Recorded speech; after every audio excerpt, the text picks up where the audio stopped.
მიუხედავად წვიმისა, მაინც გადავწყვეტეთ ბაღში შემოსვლა და მოგროვება იმ თხილის, რომელიც ძირსყრია თუ ჩამოსაყრელია. ეხლა ვართ სოფელ ოზურგეთში და მე და დემეტრე ვეცდებით რომ მოვკრიფოთ თხილი. მზად ხარ? თავიდან დემეტრე მიწაზე დავარნილ თხილს აგროვებდა და ფოჩის აცლიდა. მერე მალევე თხილი დავბერდა.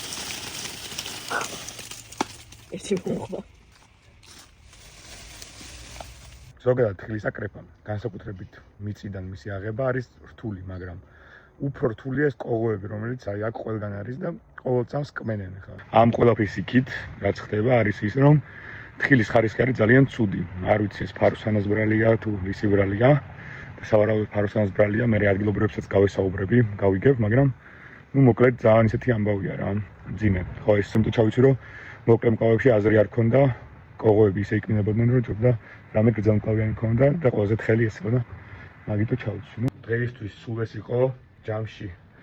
ერთი ტომა რაც არ გამოვა, ესე მოგროვდა.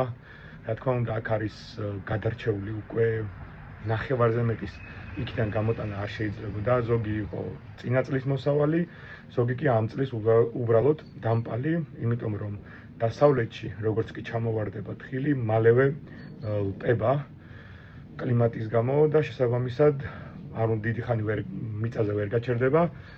ამიტომ მალევე უნდა აკრიფო. მით უმეტეს ამ პირობებში, როდესაც ქვემოთ არ არის მოსუფთავებული და ბალახია და ის ლტობის პროცესები კიდევ უფრო სწრაფად მიდის. აქედან გამომდინარე, დღეისთვის ეს იყო რაც შევძელი, ეგ არის, აი ესეთ მდგომარეობაში ვარ, აი ეს არის სხვაობა, თუმცა ეს უკვე მეორე პერანგია, მანამდე იყო მაისური.